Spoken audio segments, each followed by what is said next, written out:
Well, I have a surprise for you, totally unannounced. Not much of a surprise now. No, but I'm thinking of their news feed and I'm like, oh my god, there's a part 3 with Gregory Rivers, or as in Cantonese you say, Going. I'm the worst person to speak Cantonese. Why? Why? Because I haven't made an effort to learn it. No, it's a hard language. Yeah, but then by saying that, No, but you look better for it. 35 years. Yeah? Yeah, and I'm still learning. Yeah. It's just, it's not an easy language. Just grammar's not hard. It's just the intonations make it hard. That's all. Let's just say that with me sitting here, I make you look good. Thank you. Okay, so part 3. Last time I did this with Gregory, it was 2017. And ever since then, I've wanted to kind of make it a regular thing with you. That was in the same place. Yeah, it was just actually over there. just behind us, yeah. And there are some, basically, you on YouTube have made this happen. Get a lot of feedback. So I actually want to start with some questions from the YouTube comments to give to Gregory. So if you're still watching from the previous videos... You've only waited 2 years to decide. Yeah, that's right. So it's just a casual chat. I do have some things I want to talk about with regards to acting in Hong Kong, the movie industry, and your Wikipedia page. I want to talk about that again. Do you remember last time? It was... I'll save it. But we're going to get some closure on your Wikipedia page. I gotta read my Wikipedia page. Right. Okay, so I want to start with some YouTube comments, and I'm going to give you the name of the person, and then I'm going to read you what they said, and then you can answer. James Woods, during the British colony, and obviously I'm going to read it exactly to how they typed it. Okay. I'm not going to infer anything here. All during the British colony, Gregory was an actor at TVB as handsome Hong Kong police inspector, mainly. Afterwards, low tide in Korea, but refused financial assistance from his fans. He persisted to work hard to target with his positive mind. That is a great example for Hong Kongers.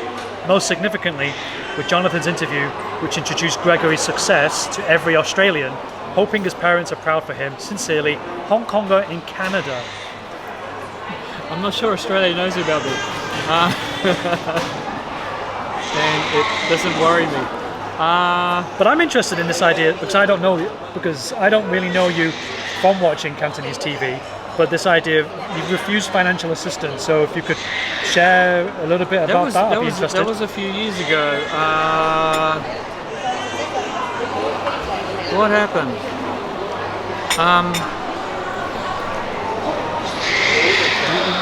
Give me 1 second. 喂，前幾年咧，係咪有人 offer 捐錢俾我哋嘅？我話唔需要嘅。嗰時係咩事啊？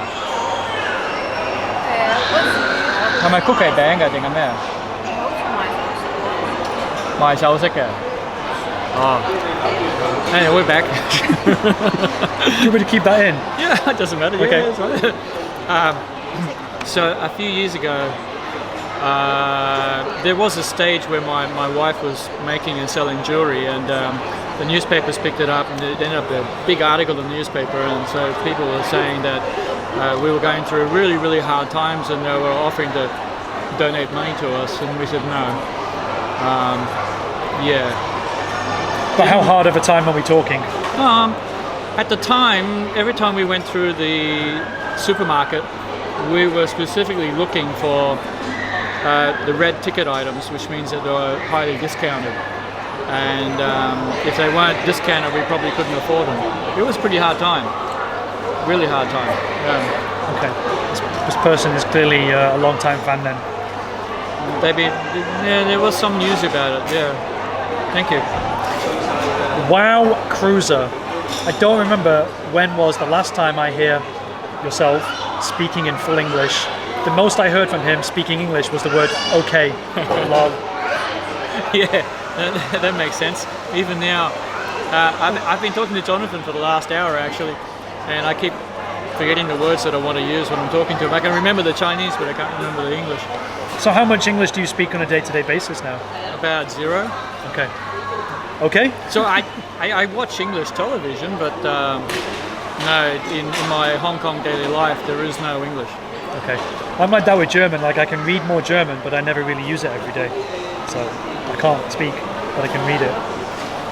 Yeah, that's the difference between passive and active. So when we learn a language, There's the passive side and the active side. The passive side is listening or reading.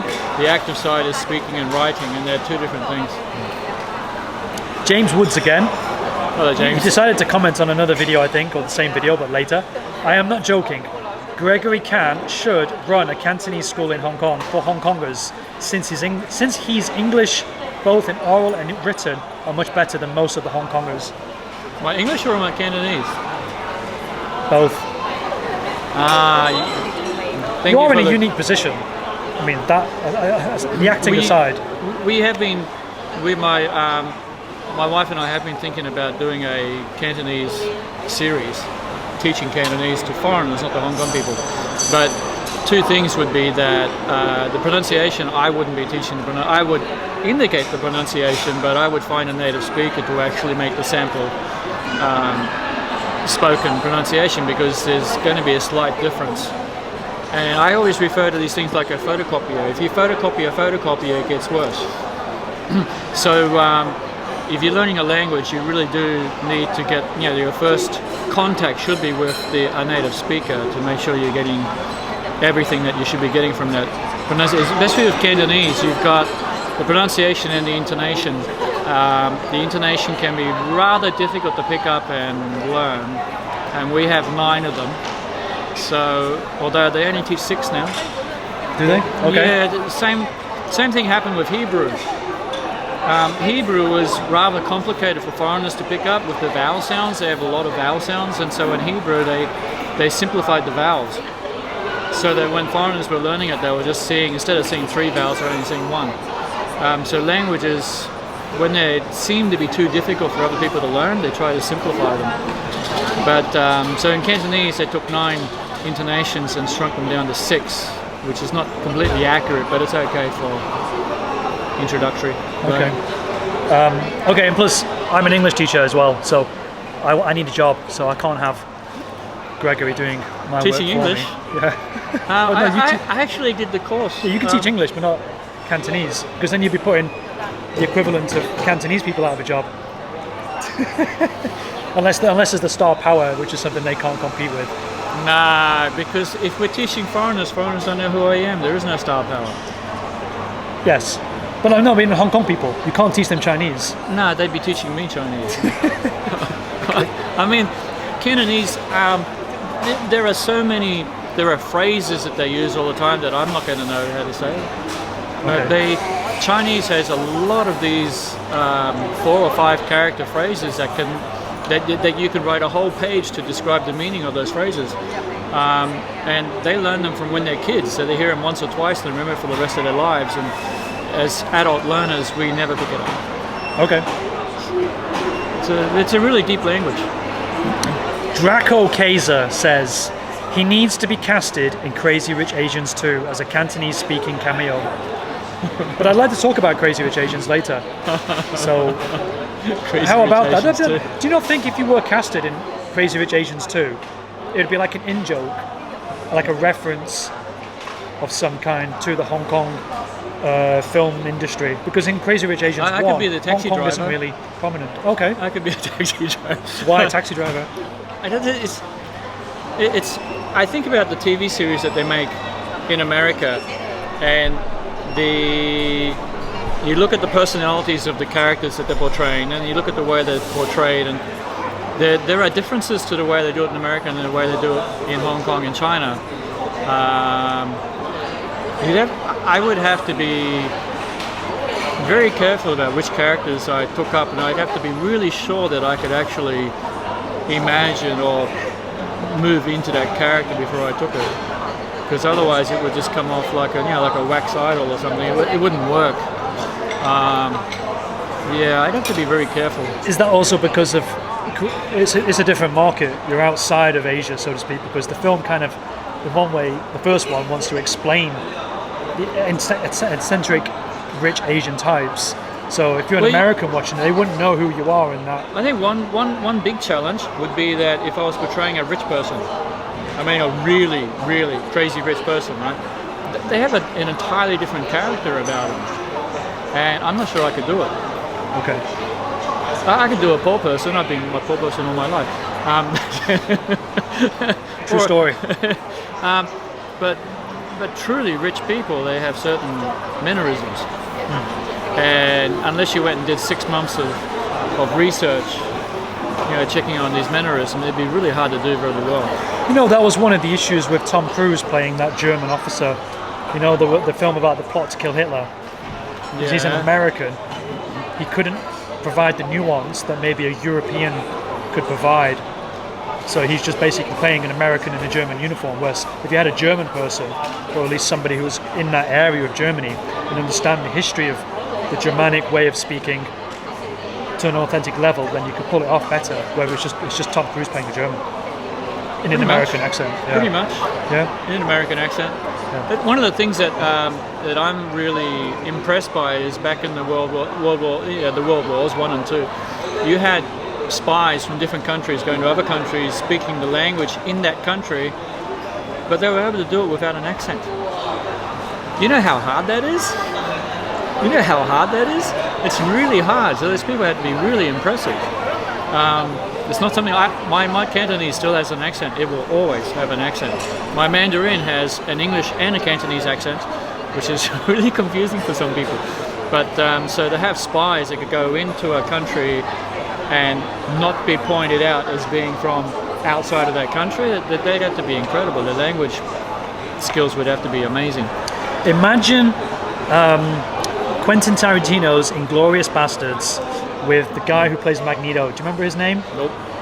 And he's pretending to be a German officer. Have you seen the film? I think I have, but I can't remember. I'm not.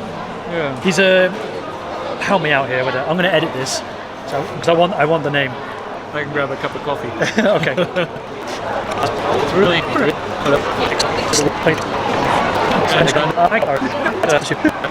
Okay, and we're back. Basically, Michael Fassbender had a scene where he's trying to imitate a German officer, and he's inside this underground coffee shop surrounded by Nazis, and he's trying to speak to this German actress about their plans for the rest of the movie. And his accent is very particular, and he's drunk, sort of, they're not even officers, they're, what do you call them, conscripts. Yeah. They're saying, what's wrong with your accent? He's like, I don't have to answer to you. But the problem is he was enunciating the German words so specifically. Like when you want to say that.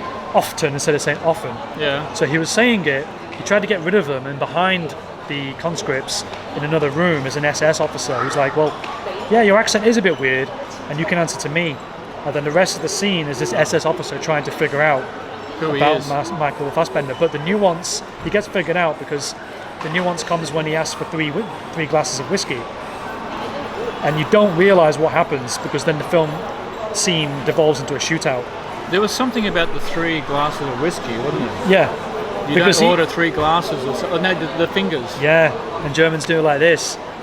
So Yeah. that's a very particular reference to make. It's culture. Yeah, because that's the way Germans count. They're not going to teach you that. No. Sorry, bit of a tangent, but I wanted to show off my film knowledge in front of the guy who has no film knowledge. Okay, Falcon Windblade. It never occurred to me until I watched this video that I got so damn used to hearing Greg speak Cantonese. Even the name Gregory Charles Rivers will take me seconds to ring a bell while recognizing, and I have your Chinese name here, would be an instant thing. That, it sounds kind of weird to me seeing him speaking exclusively in English, native tongue. What have you been doing recently? That is a good launch into the rest of my questions. So what have you been doing recently, and do you get other people sort of like, wow, you speak English? Do I speak English? It only does with me. Yeah, only with him. Almost nobody else. Even my other friends in Hong Kong, they speak Cantonese. Really? And they're foreigners? Yeah. Oh, okay, wow. I don't see them very often, but yeah. I've got 1 or 2 I feel American very privileged friends. now. You feel very privileged now, because I speak to you in English, right? It's a privileged accent, a privileged language. White privilege. It's a British colony, used to be. Yeah. But you're not British. Well, thank you for making me feel at home. You don't have an accent. I do. It's a watered down accent. They call it international English. You've been away for too long. Yeah, it could be. If you put me next to my sister, she's very northern. Yeah, you put me next to my sisters. It's just 2 different things, black and white, totally different accents. Anyway, back to the question. What have I been doing recently? Actually, so this is from. No. The question was like about the English you're using, and do you only literally use it with me, or when would you use it? No, And really, then we'll I find don't. out. I don't use English. Right. Because you can. Because of what? Because you can. You have the ability to not use English. That's really important. That you don't need to use English. Yeah, that is important.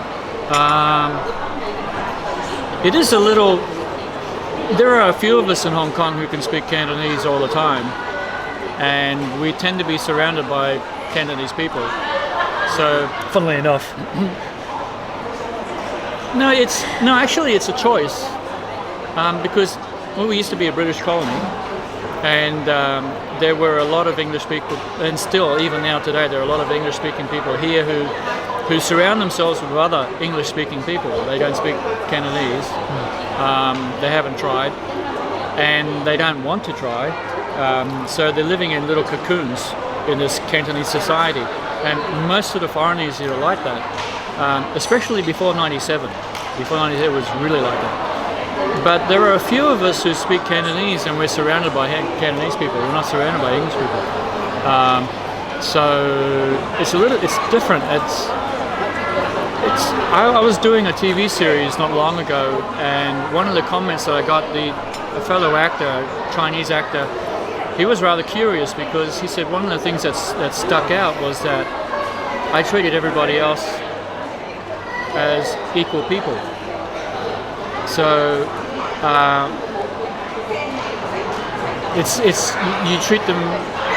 It's automatic for us. We don't say you're different. We're all people. We're all the same. We might speak different languages, but we're still all people. And the way we treated each other was just everybody on the same level. But you get English actors sometimes, English-speaking actors. They don't speak the local language, and then because they don't speak the local language, they tend to click, or they separate themselves from the rest of the crew or the rest of the group, and then they're on their own on their telephones and whatever, and the interaction is totally different. That he was rather surprised that this foreigner treated everybody exactly the same as himself. When you do text type, do you type in Cantonese? Yeah. Okay. It sounds like a simple question. It's not. No, because I know a lot of Chinese who don't, because they say it's easier to type in English than it is their own mother tongue. So written Chinese, if I'm on the telephone or if I'm on the phone, I actually write in written Cantonese, and if I have to, I can write in Chinese. So if I'm typing a message to people from mainland China, it will be in formal written Chinese. If I'm writing the messages to friends in Hong Kong, it'll be in Cantonese. So you can actually text type in Mandarin and in Cantonese? Yeah. Wow, okay. So I use Mandarin Pinyin for input. Okay, wow. I learned Mandarin 20 years ago at the Chinese university. Yeah. So I know Pinyin. Okay. That helps. Okay, well, those are basically the questions from those on YouTube. If you want to see Gregory again and you want to get me to ask him a question on your behalf, type it in Chinese or English, and I'll try and fit it into another meeting if we ever meet again. Okay? Yeah, that sounds ominous, but yeah, we will.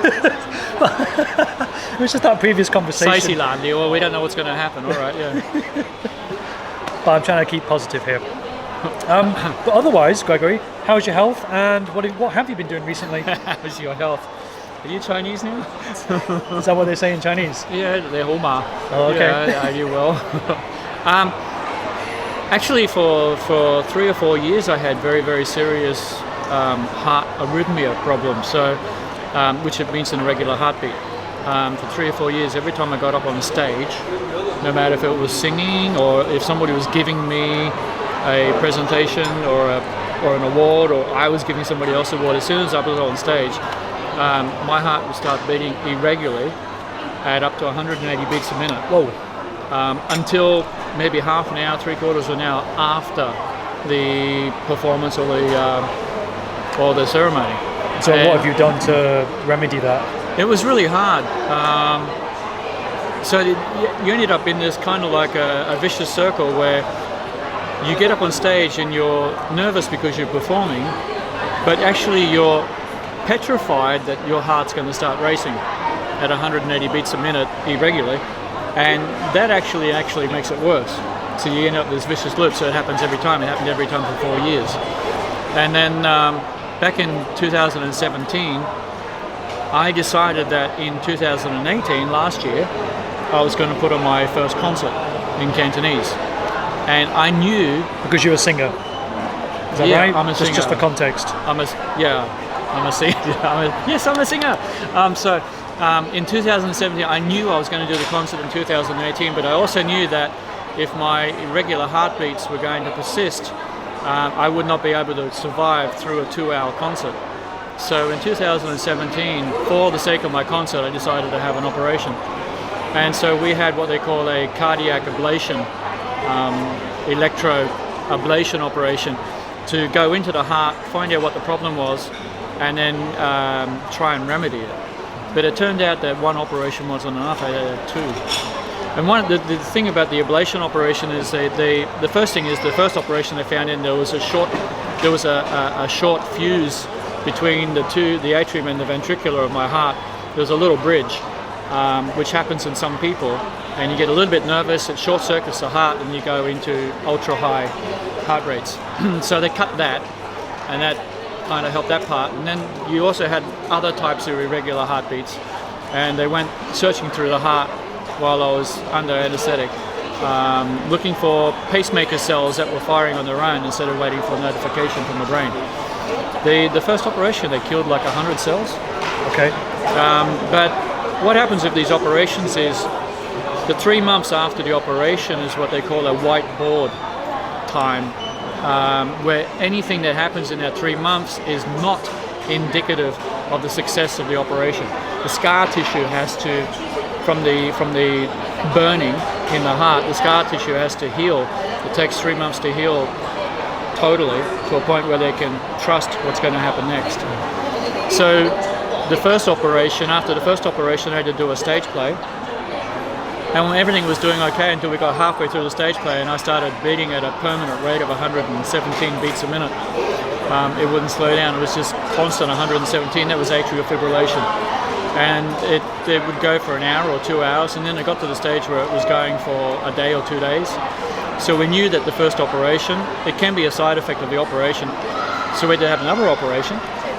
So on Valentine's Day last year, I went out, did a commercial for the Rugby Sevens, dressed up as a dog on Valentine's Day. It was really cool. It was a lot of fun. Why would you dress up as a dog? I don't know. Was it the year of the dog last year? I'm not sure.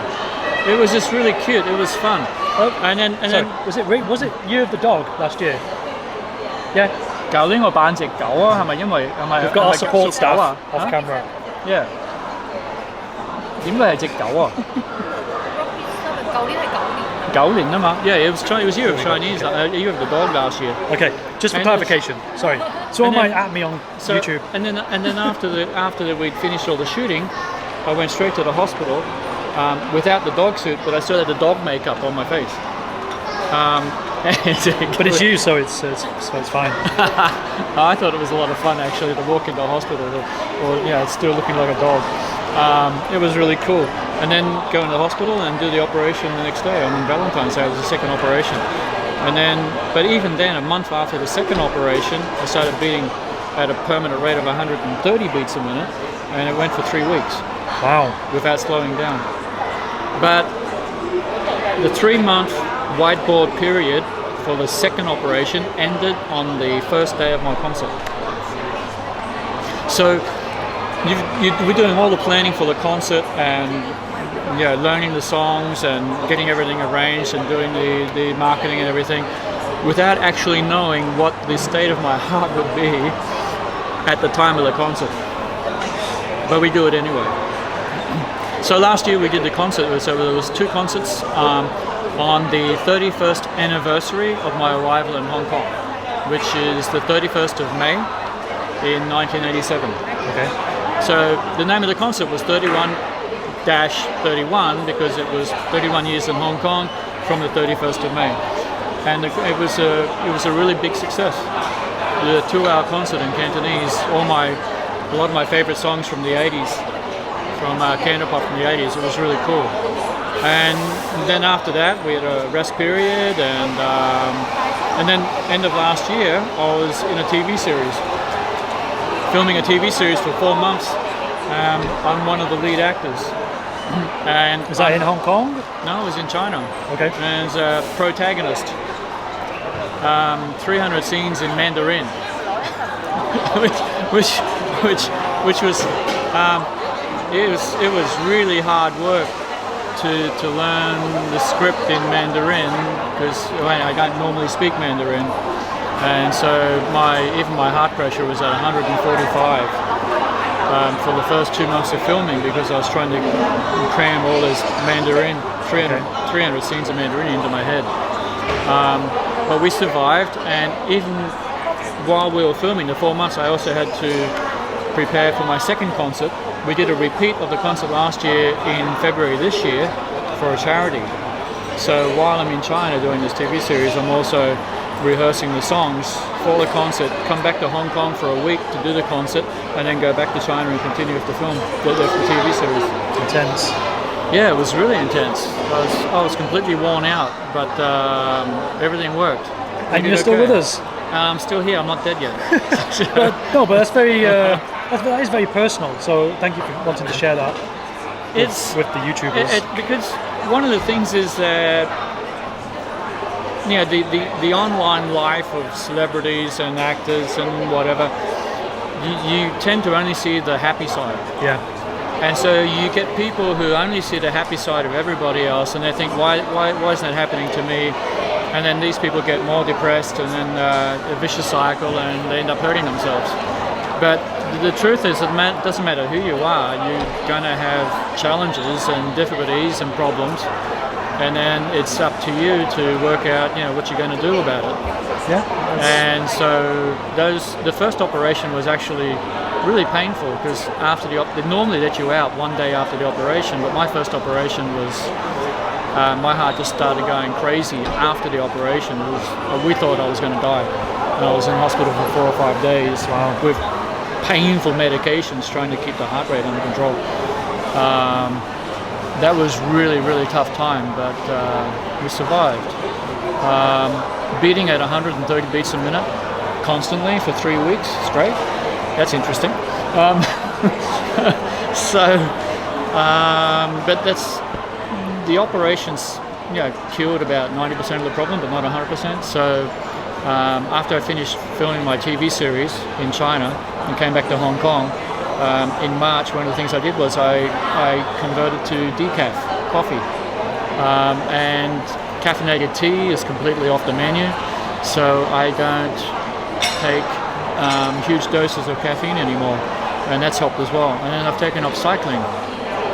It's a bit funny. It's like my cycling. I'm riding 30 kilometers 3 times a week, and it's a 1 kilometer stretch that I do 14 revolutions of. And every third revolution, I'm pushing the limit. I'm pushing my heart up to 160 beats a minute.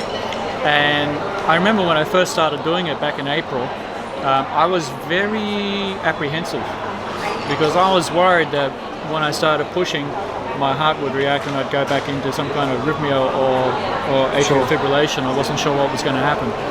And fortunately, nothing happened. And I've been building up on that. And now I just go up to 100, 165, 100 without any problems. And it's like cleaning an engine. When you first turn on a car engine and it's dirty, it might do a bit of spluttering, but if you run it for a few minutes, it cleans itself out, and then you're okay. And it seems the same thing's been happening with my heart. So you're not spluttering anymore? I'm not. I don't like to use the word anymore. When you've been spluttering for 4 years, you become super sensitive to every single feeling you have in your chest.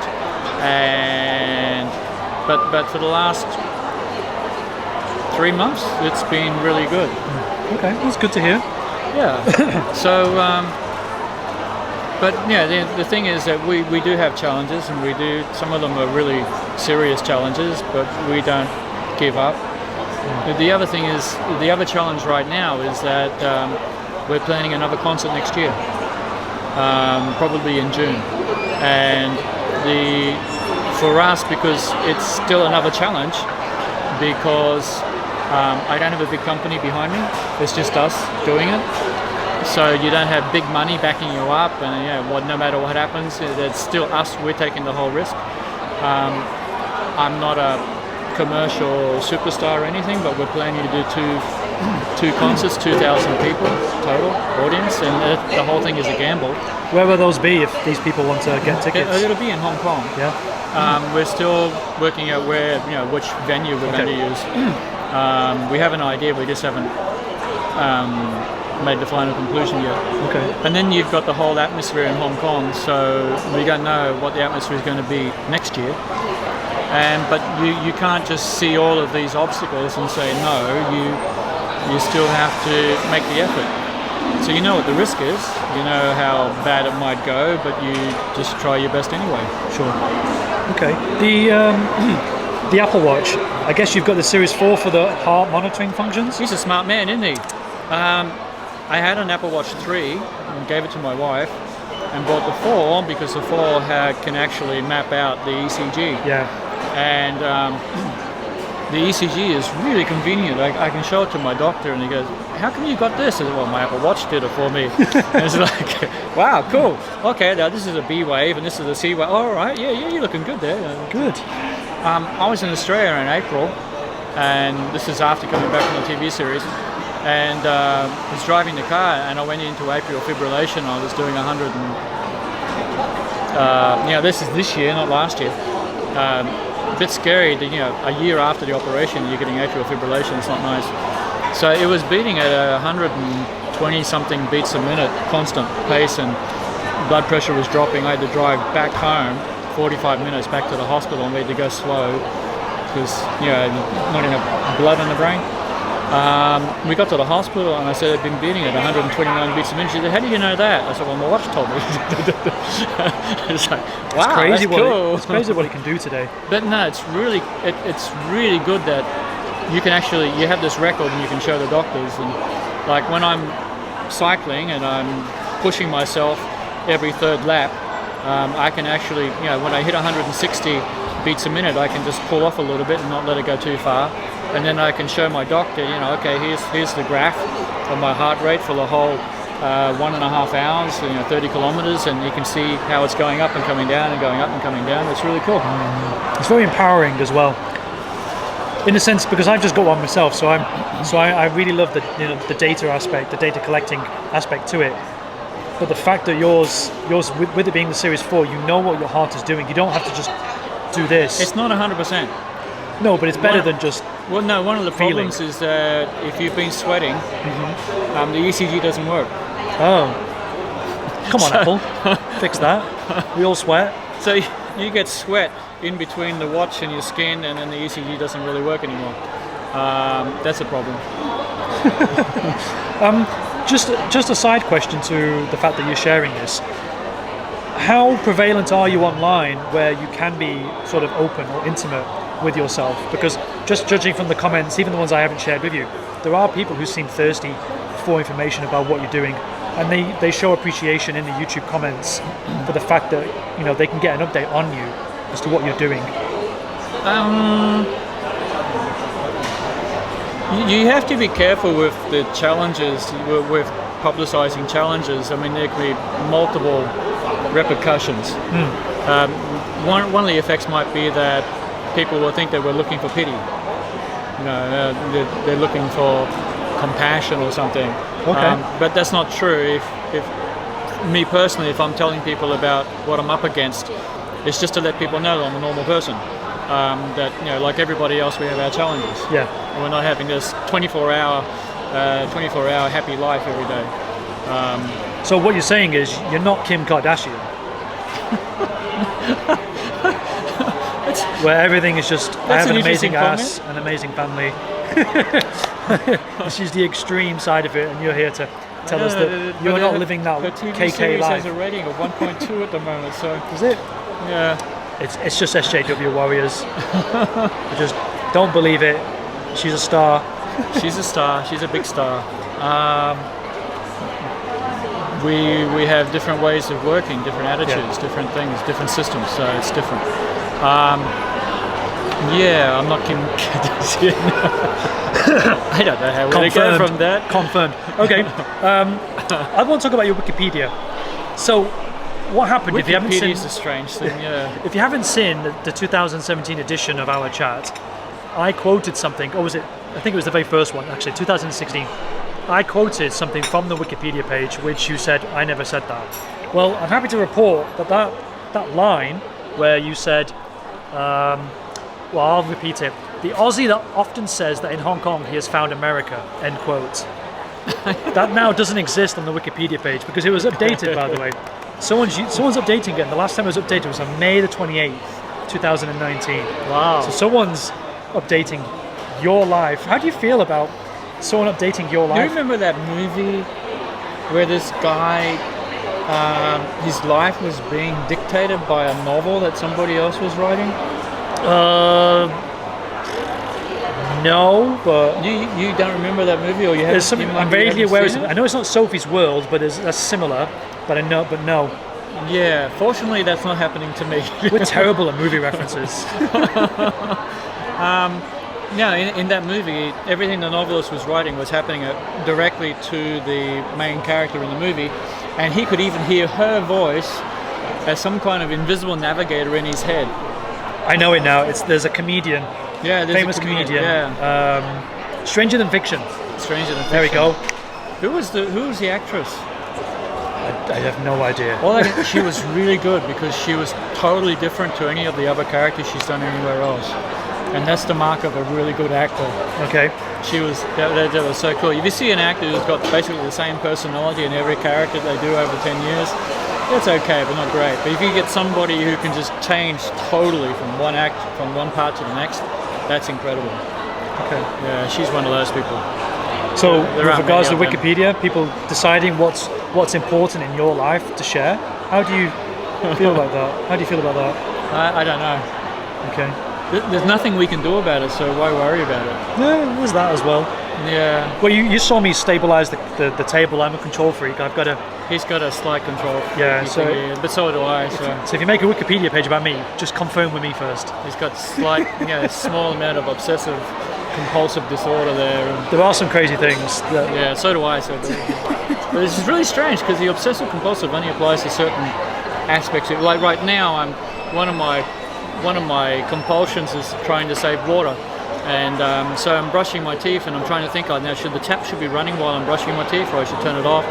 When I'm shaving, should turn the water off while I'm between wipes of my whiskers, or do I do what my parents used to do, was to fill a basin up with water first and then just use that one basin of water? Or if because now I'm drinking tea that's based on grass and herbs that has no caffeine in it, then you boil the tea once, twice a day, and then you've got the cask and the bottle, and how much water do you use to wash the bottle, and do I use detergent and things, and this is all part of the environmental thing. Why, don't take this the wrong way, because I also try and save as much water as possible, but why are you doing that when water is so cheap in Hong Kong? Why do you take the care to do that? It's actually because the attitude from a lot of people here is it's cheap, so I'm not. He's doing this on purpose, but there are multiple problems with what he just said. Yeah, deliberately. Deliberately. So one of the things is there are multiple things, but basically maybe because we grew up on a farm and my parents always had to save water, so it's a part of our culture. Doesn't matter, and he's saying the water's cheap, but it's still expensive for us. We're still paying quite a bit of money every month. Maybe because we have to wash clothes and we have to wash the dogs. Are you saying I don't wash my clothes? He might be using an air cleaner, I don't know. I think my last bill was like $25 Hong Kong dollars for 4 months. No, 3 months. Yeah, we're 1,000 plus. Really? Wow. Yeah, so there are 3 people in our household and 2 dogs, because we lost one of our dogs in February. Okay. So you wash the dogs, you wash the clothes, you wash everything. And I think part of our water bill comes from our toilet, because our toilet water is not separate from our drinking water. We live in a village. And so you don't get the salt water flushing? We don't get salt water. Oh, okay. So maybe that's part of it. Okay. But my family grew up on a farm, and when we never had showers when we were young, because the shower uses a lot of water. We had a bath, and 2 sisters, 2 parents, so there's 5 of us, and every night we'd have a bath. It would be the same bath of water, and you would start from the cleanest person and finish with the dirtiest person, who was usually my dad. Wow. That happened every day. That's proper working class. Yeah. Especially in the UK with the pit miners, the father would always be last because he's just covered in soot. Yeah, and they've got this is the 1920s where they probably got like an iron bath in the living room because they can't afford a proper. I mean, even now, my mother will still pour a bucket of water and use a whole bucket of water for her bath. Wow. Okay. Yeah. Yeah. Wow. So I remember my grandparents. They're not here anymore, but we'd visit my grandparents when we were kids, and they would have a basin about this big. They can't see it. Do it again. Yeah, this big. All right. About this big, and they would fill it up with hot water, and you would sit on a stool with your feet in the basin, and use a cloth, and wet the cloth in the basin, and then use the cloth to wipe to clean yourself. Okay. And they had a bathtub, but it was considered a privilege. And this is many years ago. This is like 40, 50 years ago. It was considered a privilege, and they would only use the bathtub like once a week or once every 2 weeks. Wow. Can I make a really bad joke? Was the bathtub white? I have no idea. I can't remember because it was in a different. It wasn't in the bathroom. I was going to make a white privilege joke. Place. A white what? White privilege joke. Okay. Because it's porcelain typically, isn't it? It doesn't ignore me. It doesn't matter. Okay. I don't know if it was porcelain because I know they or ceramic of some kind. Whatever. I think they had a water heater of some kind next to it. It could have been copper. I don't know. Okay. It was a long time ago, and they didn't use it very often. They didn't save water. Okay. Okay. So back to the other thing. So there's the saving water thing, but he said it's really cheap. And for him it is. For us it's not. Okay. I have something for you. I'll tell you off YouTube. All right. That might help you save more money. But the other thing is, you see the report about a month ago that 1/4 of the world's population don't have enough water now. I'm aware of yeah. You've got the southeastern coast of India where they have villages and people just don't have enough water. They're lining up for buckets of water to take home every day. The water tables are sinking. It's 1/4 of the population don't have enough water. Beijing was sinking once. Do you remember in the news? Beijing was sinking. Yeah, because they've extracted the water from the soil. So the gap is. Yeah, it's slowly going down. Didn't hear that one. I heard it years ago. So they've removed all the groundwater? One of my theories was about the increase of earthquakes around the world. Okay. Was the pumping of oil out from below the earth crust. And so you take all the oil out from the earth crust, there's nothing left, there's just an empty space, and the crust on top of it starts to shift. And my theory was that the increase in earthquakes was because people were pumping oil out from under the crust. Okay, I can understand. I'm going to change the topic unless you're finished defending your water usage. Water is I'll let the man speak. Water is a lot more important than the other thing about what he said was that water is cheap in Hong Kong. He's paying $25, but Hong Kong is paying millions of dollars for their water from China. The water that comes from China is incredibly dirty. They have to clean it. They get it at a subsidy as well. Yeah. Which is why a lot of people have this attitude, well, I'll just use whatever I want. That's where it comes from, the question anyway. All right, next. Oh. Right, last episode or last time we spoke, you were saying that you were really into a lot of Korean movies. My wife is. Okay. She's watching a lot of Korean dramas. But what are you watching this year? I've just finished watching the Dr. X series from Japan. Don't know it. Oh, it's really cool. The lead actress, and this is like the lead in the series is a woman, not a man. It's just, and she's amazing.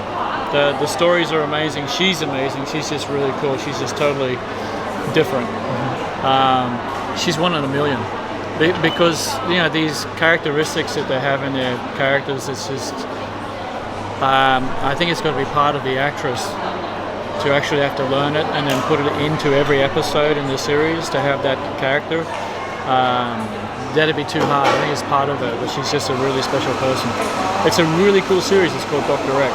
Dr. X. Okay, I'll look at it on Netflix. Just they've already done 5 seasons, and season 6 might be the final season. Is coming out in October this year. Okay.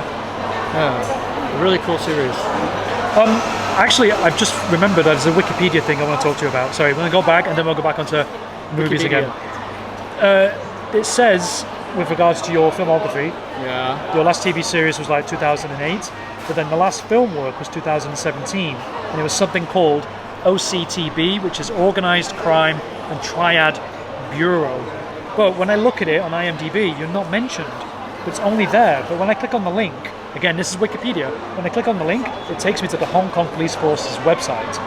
Really? Yeah, directly. There's no because that's not a movie, obviously, movie site. So I have to look at it independently, and on the International Movie Database, you're not like in the credits. So what's going on there? Have you been in this movie about the crime bureau taking on the triads? Ah, that's actually a TV series. Yeah, Yeah. it's like a 10-part miniseries or something. More than 10. Oh, okay. It's actually a very good series. It's filmed in Hong Kong. It's in Cantonese. There are a lot of actors involved. A lot of them from 20, 30 years ago. They were all involved in this Yeah, it's got a lot project. of high praise. And I was stationed in Hong Kong from England as a representative of the English High Commission or something. So you are in it then? I am in it, and Okay. I've got a really important character. Not a lot of scenes, but every single scene is very important to the story and really good for the character itself. Spoilers. No spoilers yet. No, you just said every scene you were in, you were very important. Yeah, It's it's something really the plot cool. moved forward because of Gregory. Yeah, it's really cool. So So they know in it's a juicy Cantonese it's moment. called Fan Hak. I didn't know the English name, but in Cantonese it's called Fan Hak, Oh, which to go okay. against black. Okay. Yeah, Okay. and black means triads. Right. But it's a really good series. It's worth watching. It should be on YouTube. Okay, I'll check it out. I only Yeah. saw it this morning because of the We discrepancy filmed in it the Wikipedia about- page. We filmed it about 3 years ago.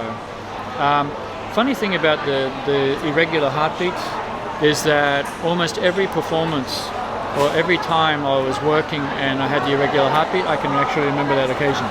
Oh, And one of the occasions was when I was filming the OCTB series. One of the first days I was on set, we were on location, and we were getting ready to roll camera, and I just went into irregular heartbeat at 180 beats a minute, sweating, and because when your blood pressure drops, you start sweating. And I just told the camera, just wait a second, and then we waited a couple of minutes. It fortunately went away, and then started doing the part in the shooting. oh, okay. But because of the irregular heartbeat, I can remember that occasion. I can remember a lot of occasions in the last 4 years because of the irregular heartbeat. Okay, as an actor, do you feel like you could walk into a performance where you're expected to pretend to be a person with an irregular heartbeat? Do you think that insight can help you become like a method actor in that field? Yeah, it's possible. It might not be desirable.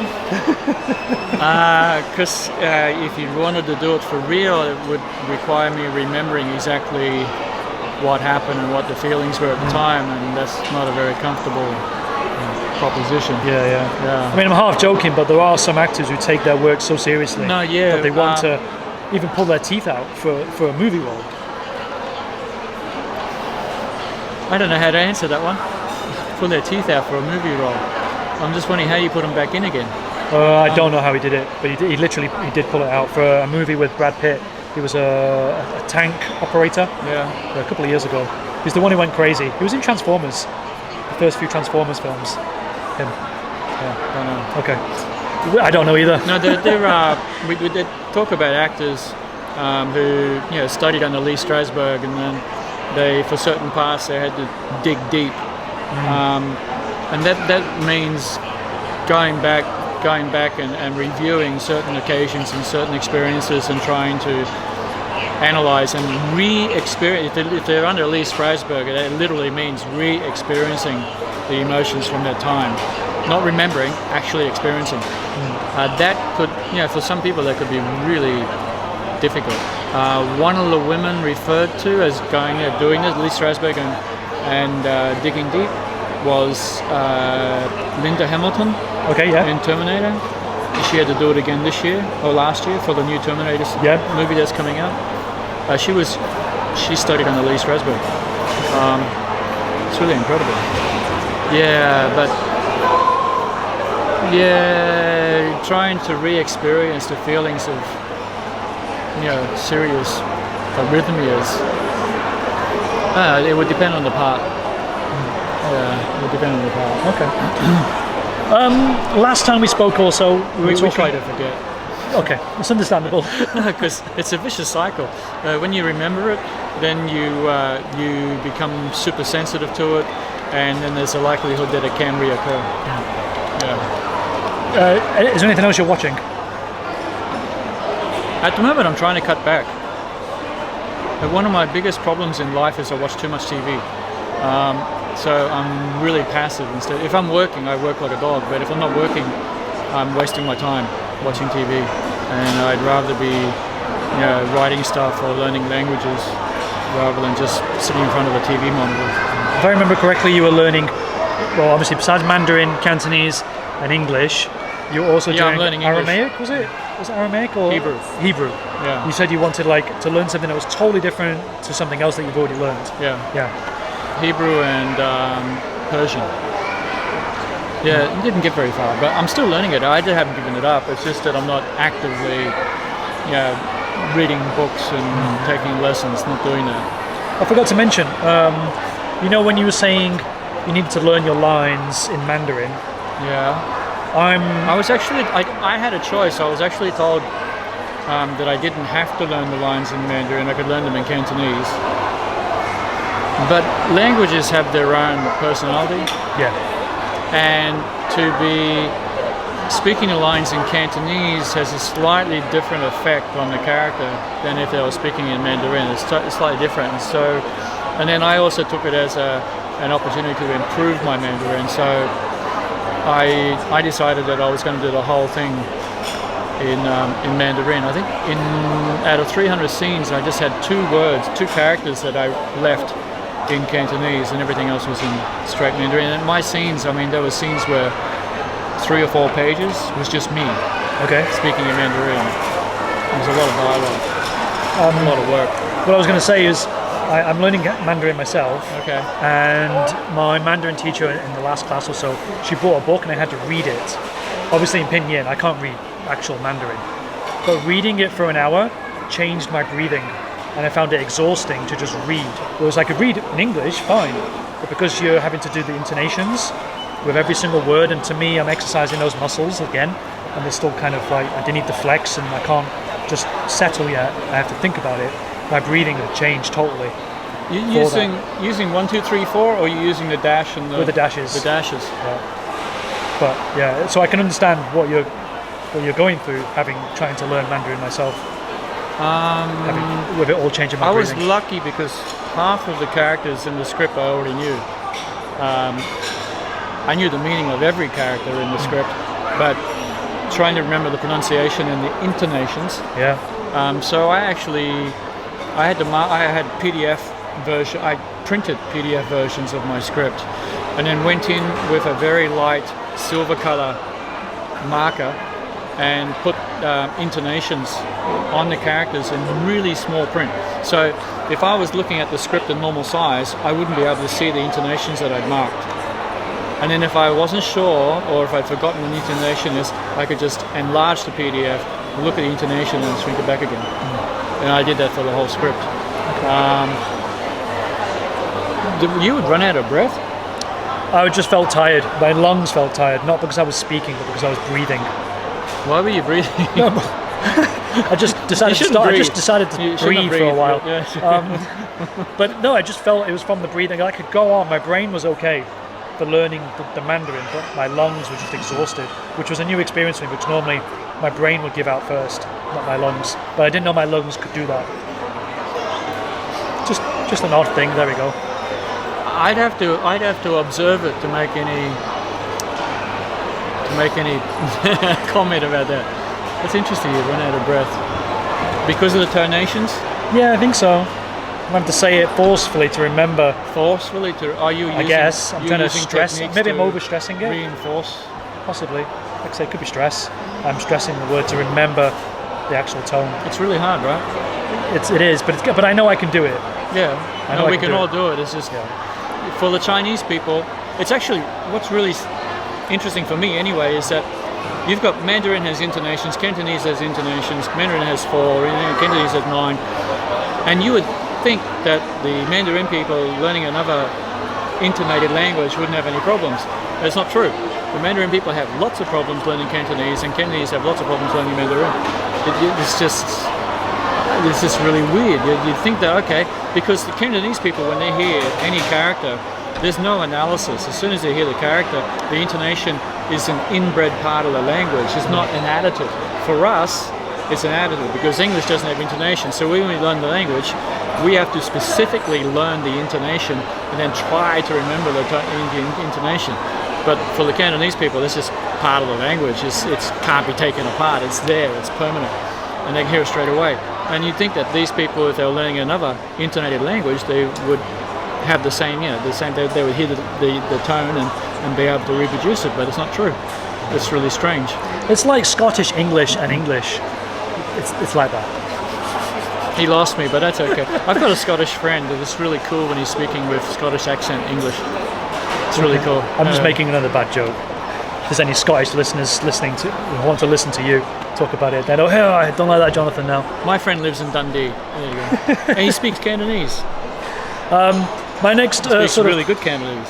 Okay. Yeah. Sorry. My next topic is sort of like following on from last time's conversation about there being enough Asian actors in the Western market, because you were saying last time that roles for you are limited in Asia, whereas roles for Asians are limited in the West. Yeah. But since we last spoke, Crazy Rich Asians has come out. There's been a renaissance. Yeah, the Star Trek Discovery had now you've got yesterday, the movie yesterday, about the Beatles songs. I don't know.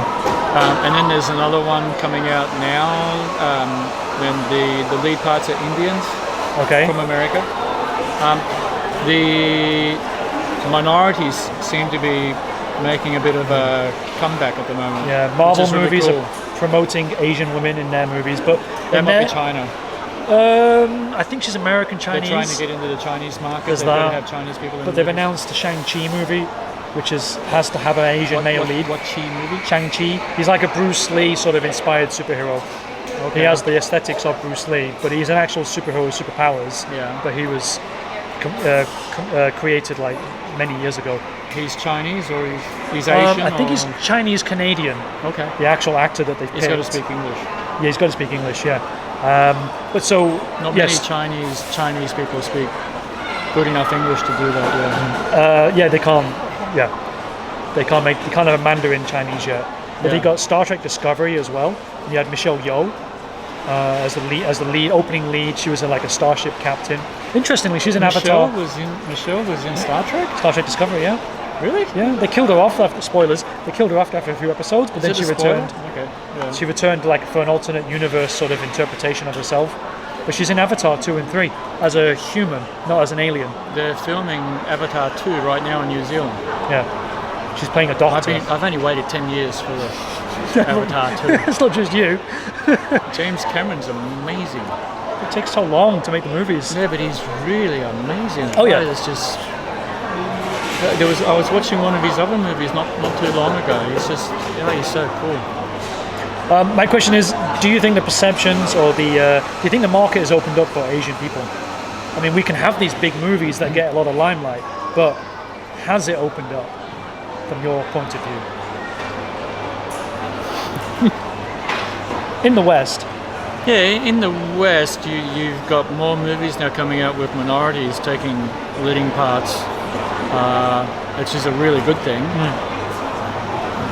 But I don't know what the future is. I don't know if it's just a flash. It might happen for a couple of years and then it's over, or is it going to become permanent? And then you've got a big problem in America now where you've got xenophobia. Okay. Is that the right word? Xenophobia, yeah. Yep. So you've got xenophobia now. You mean Xeno, xenophobia, or xenophobia? Xenophobia, sorry. Okay. Xenophobia. Okay, xenophobia. Thank you for that. Okay. No, it had to be, because it just clicked, because you asked me to confirm. SINO, xenophobia, not xenophobia, which is XENO, yeah. which is fear of aliens. All right. So xenophobia. So that means that for some, there's going to be some sensitivities that come up in the next couple of years, especially with the trade war going on. So it's really hard to say what's going to happen. But one thing is that you've got a lot of people who are a little bit bored with what Hollywood is producing every year, every day. And then when you get these minority movies that come out, it's a break from the norm, and it's interesting. And so people actually do want to see these. And a lot of the ones that are coming out are written really well. And the actors are really good. I recently got a Netflix subscription, and there's a TV series called The Naked Director. It's all in Japanese, and this is a Netflix original, and it's like about a Japanese porn director. And it's a real person. A Japanese porn director. Yeah. And it's about how he came to be famous and the things that he did to push the porn industry in Japan. But you can listen to it obviously in English, with English dubs, but it's terrible still. Yeah, dubs haven't moved on at all. Every movie, every TV series that I watch that's in a foreign language, I watch in the foreign language and read this. Because as soon as they dub over it, it doesn't work anymore. It's totally different. It's like one of my favorite cartoons all time is Dragon Ball. And I've seen the whole series 2 or 3 times. I will never watch it in English. Always watch it in Japanese and then read the subtitles. It's totally different.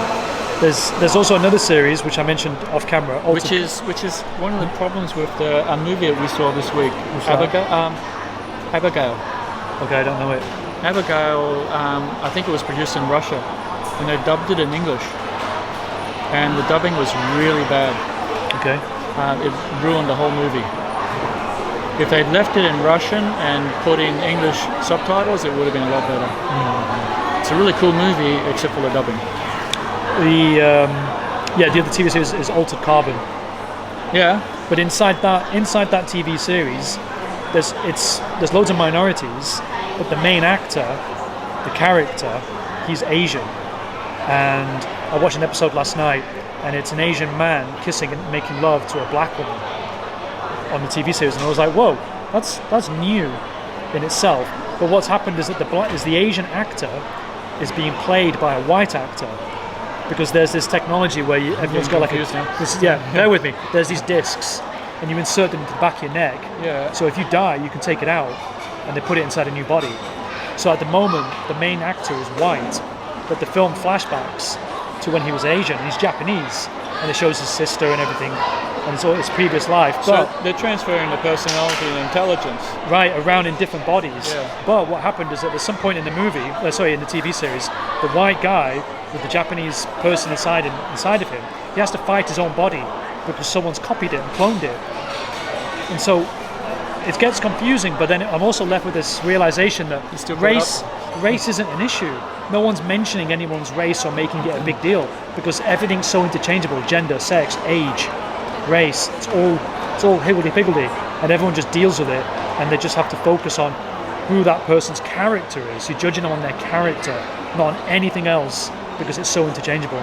There are plot points where someone's about to die and they get downloaded via Wi-Fi out of that body, and they get put into another one, and you don't know who he is now because he was being chased by somebody else. So it's very confusing. You're just like, I don't care about race. You're left with that feeling. Then they don't care about it either. So interestingly, we opened up this conversation, this particular part, about Asian roles, but now we have like a mainstream Netflix series which is getting a second season, and they've just sort of said, well, we're going to get rid of all that. You can't focus on that because everyone's a minority player, because everyone's moving around inside all these bodies. You have to watch it.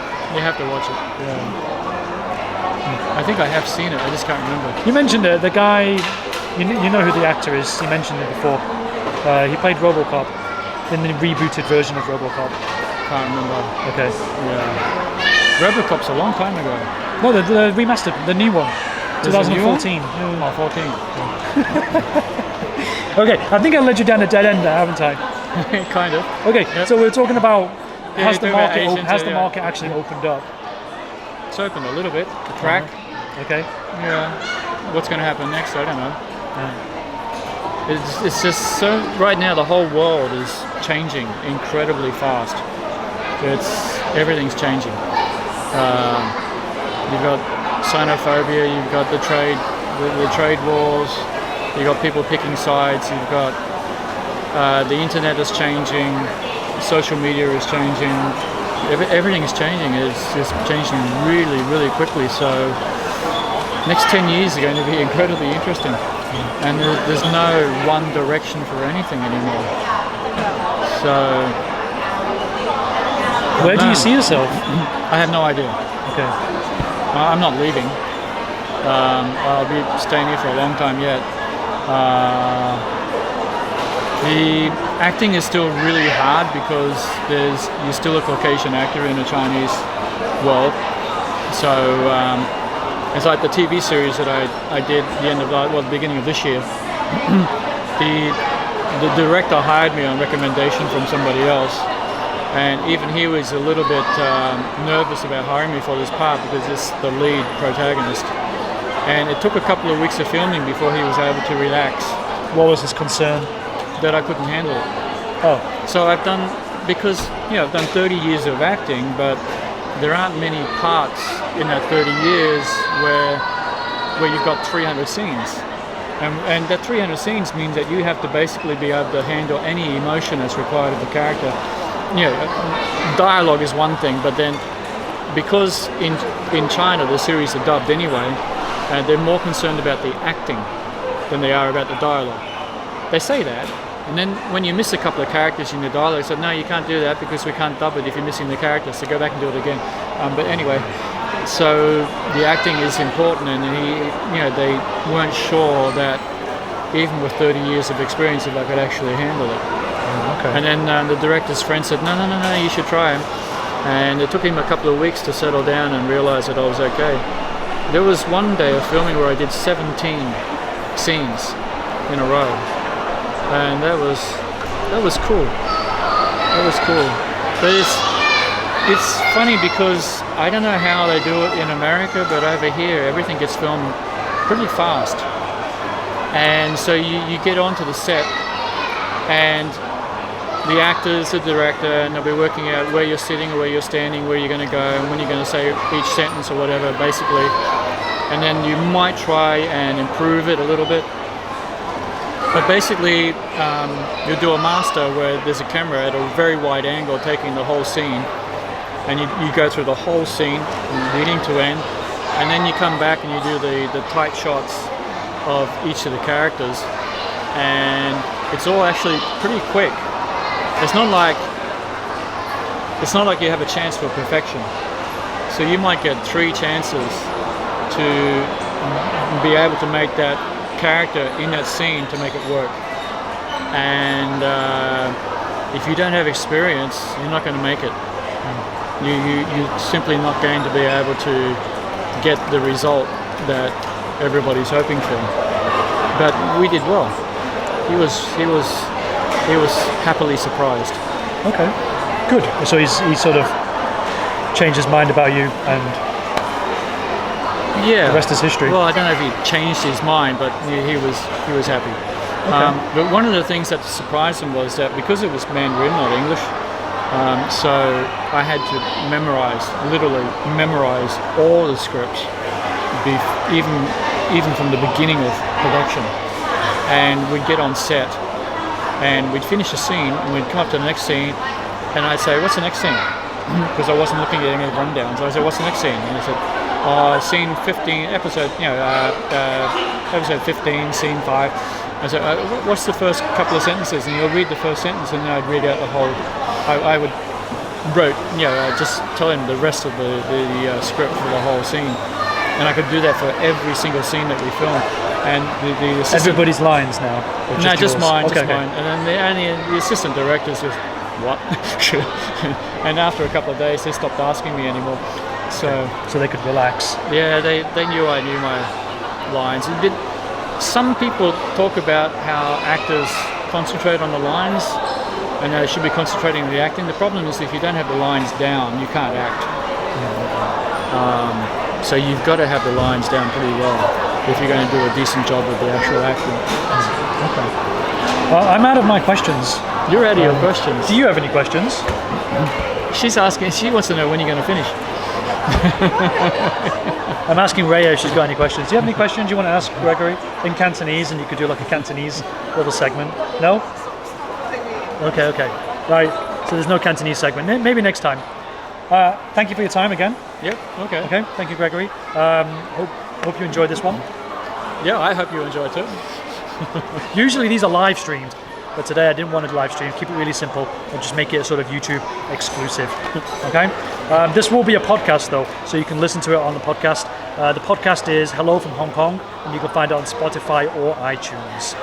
Spotify has podcast? Yeah, you have a podcast See, section now. I'm getting old now. Right, yeah. You don't do Spotify? No. Oh, okay. Yeah. Right. Do you have anywhere where people can like follow you at all, or is like This is my Facebook page. That's all there is. just a Facebook page? Yeah. Okay. Because you have a YouTube channel. Yes. And you updated it a year ago. Yeah. The updates on the YouTube channel were from the concert last year. Yes. Yeah. Sorry, I don't want to sound like a stalker, but No, that's cool. No, that's cool. Yeah, one of my things is I tend not to post things like what I had for breakfast. Mm-hmm. Do you know what I'm talking about? yeah. But then that's why you don't have that Kim Kardashian level of success. You're not posting your breakfast, walking your dogs, sunset Okay, another pictures. movie reference. The comedian who did the movie about the guy who was living in a TV set. Jim Carrey. Jim Carrey. Not Ed TV. That was the other one. I know what you mean. Yeah. Yeah, That I'm not one. him. No. Kim You're not. Kardashian is Yeah. him. Remember that. Yeah. No, yeah. You're not Jim Carrey or Kim Kardashian. No, I'm not. I'm just Gregory. Can't remember that. Why can't I remember these names of these movies? Do you remember it? The Jim Carrey movie where he's on TV all the time. And he escapes at the end of the movie. Yeah. Okay, I remember the catchphrase. Jim is really cool. Okay, well, I'm sure you know the movie, and I Yeah. might even edit the titles and throw it up. All right. Let's edit it. Okay, thank you for your Until time. next time. Yeah, until next time. Bye. Bye bye.